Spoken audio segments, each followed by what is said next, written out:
Bienvenidos a Cruce de Palabras por Telesur. Soy Luis Hernández Navarro y hoy nos acompaña en el estudio la doctora Silvina Romano. Ella es doctora en Ciencia Política, investigadora del CONICET y del CELAC. Muchas gracias por estar con nosotros el día de hoy. Muchas gracias a ustedes por invitarnos y estoy muy contenta de poder venir a hablar de este tema que es, como vos decís, presente y sobre todo futuro de América Latina. CONICET, ¿qué es el CONICET? El Consejo Nacional de Investigaciones Científicas y Técnicas de Argentina. ¿Y CELAC? ¿Qué es el CELAC? El Centro Estratégico Latinoamericano de Geopolítica. Ahí hay un cruce de caminos en tu vocación profesional. Exacto, hay una parte más académica y una parte más de divulgación y de trabajo de think tank ahí en CELAC. Comencemos con el nombre y luego los apellidos de tu libro. Lawfare. ¿Qué entiendes por lawfare? Lawfare es la guerra judicial. Es una guerra por la vía jurídica. Es cuando se utiliza la ley como un arma para eliminar al adversario político. Y eso es lo más importante, para eliminar al adversario político por la vía judicial. Así que estamos hablando, y cuando decimos guerra, piénsenlo porque tiene componentes de guerra y además el concepto proviene del ámbito militar. Lawfare proviene del establishment militar estadounidense y es un concepto acuñado justamente ahícito nomás de cuando es el atentado a las Torres Gemelas. Así que es muy interesante también conocer un poquito el contexto de producción del mismo concepto y por qué. ¿Por qué ahora lo utilizamos en América Latina? Digamos, ¿le damos el mismo sentido que ese establishment militar estadounidense? No. Le damos nuestra impronta latinoamericana, pero siempre considerando de dónde viene, porque está muy vinculado a la expansión estadounidense en América Latina, sobre todo en lo que es la construcción de hegemonía, como se dice, ¿no? Y esto tiene que ver con cómo Estados Unidos, el sector privado y público, tiene una incidencia directa e indirecta en nuestros aparatos judiciales. Algo de lo que se habla muy poco a nivel de opinión pública. Y la verdad que está muy bien que la gente se entere, porque esto tendría que ser debatido, ¿no? Por los pueblos, por la gente. ¿Quiénes intervienen en nuestros aparatos judiciales? Aquí estamos hablando de eso, precisamente. ¿Te refieres entonces a hechos como el que se vive en Brasil con Lula, la persecución en contra de Rafael Correa y de Ricardo Patiño en el Ecuador, y tantas otras expresiones más en América Latina?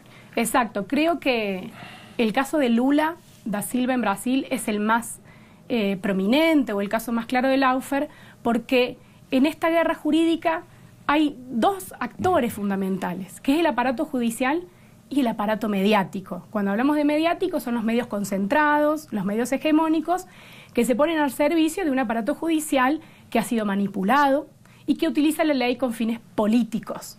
El caso de Lula es el más importante porque a él se lo acusa por una serie de casos, sobre todo el del departamento de Guarujá, no nos vamos a meter en cuestiones técnicas, pero lo importante es que nunca se comprobó que él era el dueño de ese departamento por el cual lo acusan de corrupción pasiva, ¿no es cierto?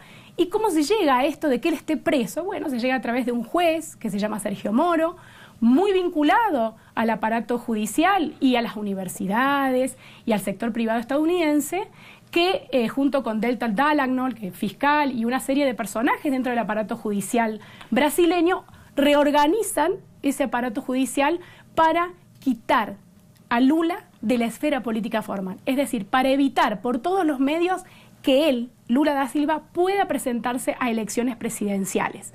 Y esto ya nosotros desde la izquierda lo veníamos siguiendo, muchos medios de izquierda y contestatarios lo venían diciendo, pero ahora están los documentos que muestran y prueban esta manipulación del aparato judicial con fines políticos. Acabas de mencionar a Sergio Moro y cómo tiene relaciones estrechas con el mundo estadounidense. ¿Cómo se construye esa influencia, Silvina? ¿Desde las universidades, desde los aparatos de seguridad estadounidense, desde los think tanks, desde las fundaciones que financian proyectos? ¿Cómo es esta influencia de una visión de la judicialización de la política, en el ámbito de los jueces, del sistema de justicia latinoamericano? Mira, el ejemplo más claro, o la situación más clara de intervención de Estados Unidos en los aparatos judiciales es a través de la asistencia para el desarrollo en el ámbito jurídico. Es decir, el Departamento de Estado estadounidense, el Departamento de Justicia, tienen programas de asistencia para asesorar a los aparatos judiciales para que se modernicen. Esa es la palabra, ¿no? Para que se modernicen. ¿Juicios orales, por ejemplo? Y, por ejemplo, la figura del delator, la delación premiada, ¿no? Que es sobre lo cual se monta el caso de Lavallato y luego el de la causa de Odebrecht, es decir, premiar a alguien que sea el delator, el whistleblower, tiene toda una figura dentro de los operativos encubiertos estadounidenses también. Y esta incidencia lo que hace es que a través de cursos se prepara a la gente para que reorganicen este aparato judicial en determinadas instancias, procesos, para que se estandarice al modo estadounidense y que se sigan ciertas reglas. Un ejemplo es el proyecto Puentes del año 2009, de asesoramiento en contra de temas de lavado de dinero y corrupción. Esto salió en los documentos Wikileaks y el principal alumno ahí fue Sergio Moro. Y luego él estuvo muy vinculado a think tanks estadounidenses y universidades a las que él iba a hablar sobre el caso de Lavallato, que es la causa que... Ir a lavar es que les pagan. Claro. Son viajes, recursos, exacto, relaciones. Y tienen vínculo, digamos, directo, donde él iba a hablar a Estados Unidos, el mismo Sergio Moro, ya dando el veredicto de que Lula era culpable, incluso en el momento en que se estaba abriendo la causa y se estaba investigando. Y esto habla de la impunidad de esta persona, ¿no? Cómo podés criminalizar a alguien antes de que esté la prueba, antes de que el caso, se cierre de alguna manera. El juez Sergio Moro, además, fue encumbrado por el Council of the Americas, que es uno de los think tanks que agrupa las principales empresas de América Latina y Estados Unidos. Lo pusieron en portadas de revistas como el superhéroe de Brasil, como el que estaba salvando al Estado y la democracia brasileña, y una serie de redes como la red Atlas, Students for Liberty y otras fundaciones y think tanks con presencia en Brasil, pero con vínculos muy claros con Estados Unidos a través de financiamiento y en realidad como filiales de estas fundaciones, ¿no es cierto?, donde desde allí se elabora y se manufactura un consentimiento, como dicen Chomsky y Herman, ¿no?, una idea de lo que es corrupción, lo que hay que hacer con estos corruptos y cuál es la vía. La vía es la vía judicial para eliminar la corrupción de Brasil y además depositar toda la artillería contra el Partido de los Trabajadores, ¿no? Entonces, hay una red, yo le llamo la red de poder internacional, que agrupa todo lo que vos mencionaste y que think tanks, fundaciones, empresas, el sector privado financia esto, partidos políticos, asociaciones como Relial, que agrupa los partidos políticos de derecha de América Latina, que se vincula a la vez a la red Atlas, a Students for Liberty. Entonces, todo eso que apareció en Brasil como algo espontáneo en las calles contra Dilma Rousseff, o espontáneo de la juventud, de los Students for Liberty en contra de la corrupción, no fue espontáneo, no es espontáneo. Digamos, hay que tener cuidado, hay que indagar en lo que está por detrás de estos movimientos, y también hay que decirlo, de ONGs, organismos no gubernamentales, que no tienen ningún tipo de fiscalización, nadie sabe quién los financia, cuál es el objetivo real que tienen, ¿no? Y eso está en el caso del Lavallato y las causas por las que hoy Lula sigue preso. En el caso de México, organismos como Mexicanos contra la Corrupción, que ha construido una relación estrecha con el juez Sergio Moro. Exacto. Y que tiene muy claramente una agenda conservadora y de lucha en contra de medidas progresistas, etcétera, etcétera. O sea, es un fenómeno entonces latinoamericano. Seguro. Tú, en el libro lleva como apellido neoliberalismo. ¿Qué tiene que ver el neoliberalismo con esta guerra judicial? Hoy por hoy, y a partir de los casos de Lula da Silva, la persecución a Cristina Fernández de Kirchner en Argentina y sobre todo a Rafael Correa en Ecuador, está bastante claro que se está utilizando la vía judicial para evitar que haya un retorno o que reverdezca el progresismo en América Latina. Cuando hablo de progresismo quiero ser muy clara.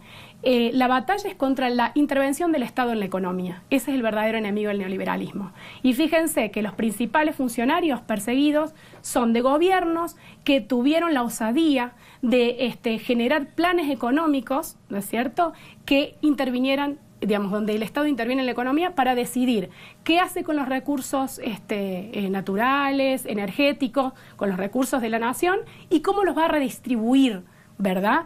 Eso es un pecado hoy. Ese es el gran pecado contra el neoliberalismo y es contra lo que va esta guerra judicial. ¿Cuál es el objetivo? Voy a contar dos objetivos. El inmediato es quitar a estos funcionarios de la posibilidad de ingresar o reingresar en la política, ¿no? Es expulsarlos, lincharlos mediáticamente, criminalizarlos. El otro objetivo es llegar, digamos, retornar al neoliberalismo, es decir, abrir el mercado. ¿Para qué? Y ahí presten atención. El objetivo, dijimos que el lawfare es una guerra. Como en toda guerra, el objetivo es acceder a recursos estratégicos, recursos, estamos hablando, energéticos, naturales, que son importantísimos en un momento donde hay una lucha entre potencias brutal, ¿no? Y donde Estados Unidos reclama hoy más que nunca su patio trasero en América Latina. Y el último objetivo a mediano y largo plazo es lograr la despolitización de la sociedad. Es decir, lograr que los empresarios se hagan cargo del Estado, los jueces, que es una élite, y que la gente esté por fuera de la política, que esté con el discurso de que se vayan todos porque nadie sirve, pero entonces, ¿quién queda? La derecha. Vamos a una pequeña pausa. No se vayan, amigos, amigas, volvemos en muy breves instantes.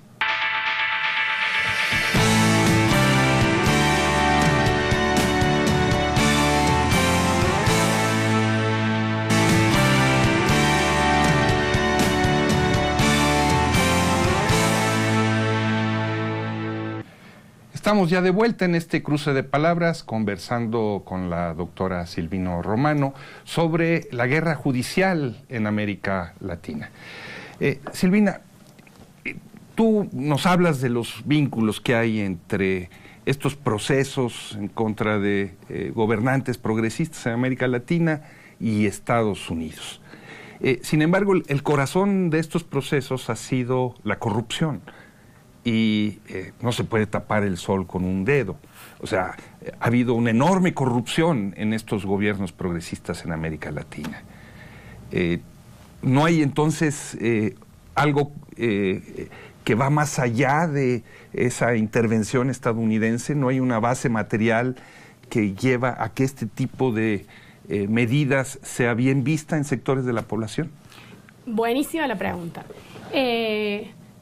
Evidentemente hay corrupción y hay corrupción en casi todos los gobiernos, ¿no? Podemos hablar de Finlandia, Islandia y los Panama Papers, es decir... Unos así y otros así. Exacto. Los niveles de corrupción son diversos, pero en general dentro de la política hay corrupción. Ahora, ¿qué pasa con en estos últimos, yo diría, entre 5 y 8 años, que en América Latina se plantea como principal problema la corrupción, ¿no? De repente aparece como el gran problema que hay que resolver, por encima de otros problemas. Estamos hablando de cuestiones económicas que,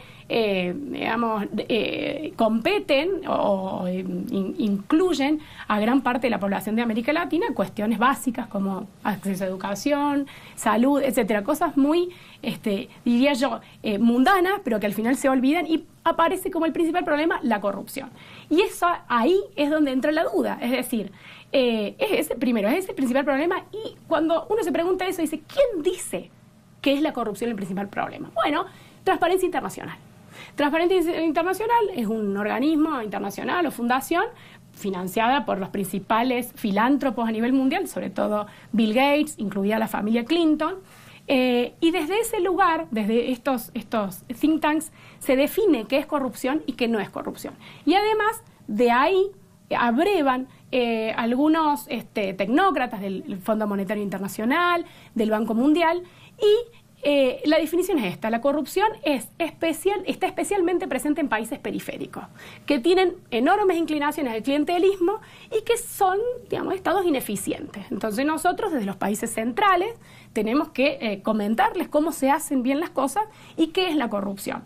Y definen como, digamos, gobiernos especialmente corruptos a los populismos de izquierda, que utilizaron, se utilizaron a las masas para llegar al gobierno, tomar el poder y luego abusar de todo tipo de clientelismo dentro del Estado. En realidad lo que está detrás es un poco lo que yo les contaba, que tuvieron la osadía de intervenir, de que el Estado interviniera en la economía, algo que todos estos organismos defenestran totalmente. Y cuando le preguntan al director de Transparencia Internacional qué pasa con un caso como el de Hillary Clinton, que fue evidentemente de corrupción porque utilizó sus influencias y su fundación Clinton para pagar luego su campaña política, hubo otros casos de los Panama Papers, que es corrupción.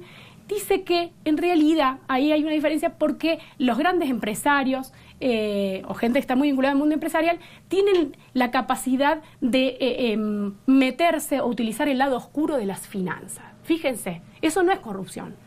Es la capacidad de utilizar el lado oscuro de la finanza. Entonces, todo lo que hay dentro de Panama Papers no es tan corrupto como una causa contra la corrupción de un caso de los cuadernos de Cristina Kirchner, por ejemplo. Entonces, ahí ya es cuando empieza la duda y le pido a la gente que se informe, que leamos más. ¿Qué es la corrupción? ¿No? ¿Qué se mide? ¿Quiénes lo están midiendo? ¿Cuáles son los indicadores? Entonces, ahí es donde te respondo y cierro así, es decir, ¿hay corrupción? Sí, hay corrupción. ¿Hubo corrupción en los gobiernos progresistas? Probablemente.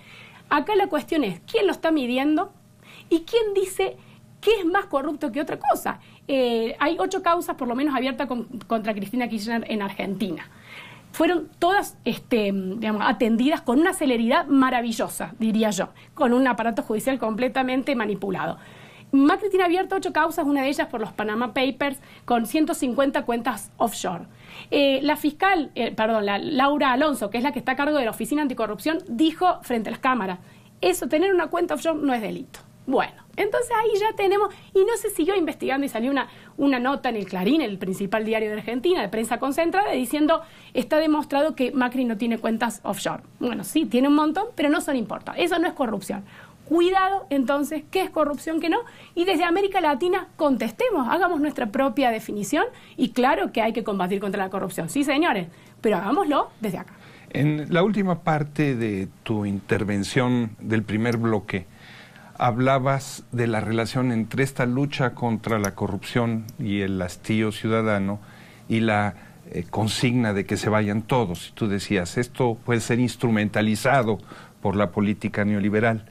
Sin embargo, usualmente esta consigna de que se vayan todos ha sido acompañada de procesos de autoorganización ciudadana, de autogestión, de reivindicación de política desde abajo. ¿No es muy severo el juicio que haces en el sentido de que esta consigna es funcional al neoliberalismo? En el contexto que estoy hablando, y sobre todo pensando en Brasil, ese que se vayan todos, y que que se vayan todos viene muy articulado con esta frase, todos son iguales, todos son corruptos, todos roban, ¿no? Uh-huh. Entonces ahí la pregunta es, bueno, ¿quién se va a hacer cargo? Porque el Estado sigue estando ahí. Y ahí está, por un lado, vos me estás hablando de movimientos de autoorganización de base, eso es maravilloso, si se da, pero el Estado sigue estando ahí. ¿Y quién está a cargo de ese Estado? Va a seguir estando alguien. Es decir, los que no se va, la derecha no se va a ir, hay que sacarla. En la consigna que se vayan todos, tiene una parte bastante fantasiosa, diría yo, de que van a autoinmolarse y decir, bueno, nos vamos, dejamos esto porque somos incapaces de gestionar el Estado. Eso no va a pasar. Entonces, la idea es que estén estos movimientos de base, esta autoorganización maravillosa que pasó en Argentina entre 1999 y 2002, pero que a su vez nunca se renuncie a tomar el Estado. ¿Para qué? Para hacer de ese Estado el que atienda las necesidades básicas de esas mayorías que están en autoorganización, pero nunca cederlo o dejarlo vacío. Es decir, total, se va a resolver solo. No, el Estado nunca va a quedar vacío. Va a estar siempre alguien, y siempre la derecha es la que detenta el poder ahí. Así que hay que mezclar, hay que unir estas dos dimensiones, y que es difícil, pero creo que en su momento los progresismos buscaron de alguna manera dirimir esto y generar una salida. ¿Y no debiera ser la lucha en contra de la corrupción una demanda del progresismo y de la izquierda? Yo creo que sí. Decir, no somos iguales. Yo creo que sí, pero no me parece, y esto es una opinión personal, no me parece que tenga que ser la principal. Es decir, hay muchas otras cuestiones que hoy asolan a América Latina como muy complicadas, y lo digo de nuevo, los niveles en Argentina, los niveles de pobreza, niveles de inflación, de acceso a bienes básicos y servicios que no se está cumpliendo para una gran parte de la población. Entonces, yo digo, no son incompatibles, pero en términos políticos se sabe que hay que priorizar. Bueno, vamos a ver qué priorizamos. Y la lucha contra la corrupción tiene que ser, por supuesto que la izquierda tiene que enarbolar esa bandera de la transparencia, por supuesto, pero hay que tener cuidado con cómo desde ciertos lugares la lupa con la que se mira a los gobiernos progresistas no es la misma con la que se analiza la derecha. Dicen, bueno, pero porque la derecha puede ser inherentemente corrupta, porque, bueno, pero la política y hacer política es complicado siempre, digamos. Pero la izquierda no debe ser la ética. La izquierda debe ser la ética y ese es el horizonte al que apunta. Pero mientras tanto, digamos, es complicado. ¿Cuáles son la organización burocrática en la que se gestiona? La gente con la que se gestiona, los grupos, las instituciones. Bueno, eso viene de mucho antes de las experiencias progresistas. Y para cambiar eso se necesita más tiempo y más compromiso. No hacer un borrón y cuenta nueva y decir, bueno, no funcionó. No me parece que esa sea la vía, porque ya sabemos que desde la derecha no solamente corrupción, hay impunidad absoluta. En la primera parte de esta conversación, tú nos hablabas de cómo detrás de esta judicialización de la política hay una visión estadounidense de la política. ¿Es así? Es así porque me parece que en la construcción de hegemonía de Estados Unidos hace por lo menos desde la década de los 40 que trabajan muy estratégicamente con todo lo que es el soft power, el poder blando. ¿Qué es el poder blando? Bueno, es trabajar a través de intercambios estudiantiles, a través de programas de intercambios académicos, a través de proyectos de asistencia para diferentes ámbitos. Yo hablé del ámbito judicial, podemos hablar del ámbito de producción y desarrollo alimenticio, el ámbito de la salud. Entonces, todo eso fue tejiendo por muchas décadas una red institucional en la cual los organismos estadounidenses, tanto públicos como privados, son legítimos, son vistos como lo legítimo, y cada vez que asesoran cuidando, como se puede esperar, los intereses estadounidenses, ¿no? Es decir, mira, y el modelo estadounidense, no te van a venir a asesorar y te van a proponer modelo alemán, no sé si me explico. Entonces, hay, hasta la llegada del progresismo, hubo poca posibilidad de contestar eso y de hacer una crítica. Ahora, se necesitan muchas más décadas también para generar otra ingeniería institucional, otra base sobre la cual generar relaciones diferentes y cortar con esta asimetría brutal que te dicen qué es la corrupción, te lo definen. ¿Cómo lo tenés que atacar? También te dicen. ¿Cómo tenés que organizar tu aparato judicial? No, pero espera, porque también para eso tenés que organizar el aparato económico de una manera particular y generar una serie de discursos y relatos que justifiquen todo eso. No sé si más o menos respondo. Sí, está clarísimo. La pregunta entonces sería, ¿hay desde América Latina una doctrina judicial diferente, alternativa a esa que se quiere promover desde Estados Unidos? Claro, me parece que un ejemplo es justamente el que prologa el libro, es Raúl Zaffaroni, que ahora está en la Corte Interamericana de Derechos Humanos y plantea muy claro, por eso los invito a que lo lean, ¿no?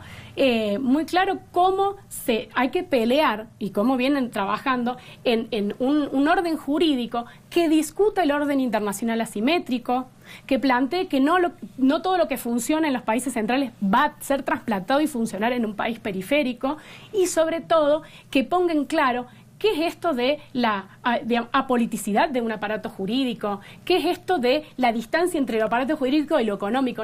Así no funciona en la realidad. Así que sí hay doctrina que busque bueno, el libro de Carol Proner, por ejemplo, sobre el caso de Lula, lo recomiendo ampliamente para la gente que tenga ganas de conocer los pormenores legales del caso de Lula. Están diciendo ahí puede haber y debe haber otra doctrina, otra forma de... Pero eso implicaría un proceso de reeducación de los jueces, de los ministerios públicos y de construcción de otro sentido común de lo que es la justicia. ¿Sobre eso sientes tú que hay suficientes avances ya? No, eso tiene que ser un proceso sin prisa pero sin pausa, porque estamos hablando de cambiar, como dijiste, son hábitos y también mentalidades. Digamos, los aparatos judiciales, ¿por qué van? Y yo conozco mucha gente, dice, voy a hacer un curso a Harvard, ¿no es cierto?, a alguna universidad estadounidense, ¿no? ¿Por qué?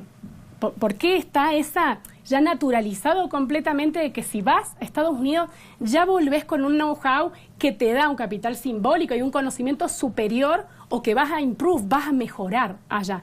Porque eso hay que ir cambiándolo, es complicado, pero bueno, me parece que estos casos de Lawfare nos presentan una alerta, y cierro el caso de Ecuador, por ejemplo, ahora con la persecución que ha habido de Correa, lo que está sucediendo en ese país. Preguntémonos, ¿a dónde nos lleva esta judicialización de la política? ¿Qué es lo que están ofreciendo? ¿Cuáles son los proyectos de país que ofrecen? Cuidado. Yo creo que la opinión pública también tiene que enterarse de estas cuestiones que son mucho menos visibles, y sobre todo los intereses que hay detrás. Si sacamos tu bola de cristal para ver el futuro, ¿tú ves más procesos de judicialización de la política en marcha? En la medida en que haya la posibilidad de retorno a la política de líderes progresistas con fuerte impronta, o que tienen capacidad de liderazgo fuerte, van a seguir insistiendo por esta vía, porque es la que aparentemente es legal, entre comillas, pero que en realidad se carga a la democracia y al Estado de Derecho, pero por la vía legal. O sea, todo dependerá entonces de si el progresismo vuelve de nuevo a tomar los rumbos de la administración pública. Bueno, tenemos el caso de México que está haciendo, vamos a ver qué pasa en las elecciones en Bolivia, vamos a ver qué pasa en Argentina, pero tiene mucho que ver con, bueno, justamente Lawfare es la disputa, es una disputa política, y ahí, en los escenarios políticos por venir, está la batalla. Silvina, muchas gracias por estar con nosotros en este cruce de palabras. Y ustedes, amigos, amigas, muchas gracias por su amable compañía el día de hoy. Ya saben, los esperamos la semana que entra aquí por Telesur.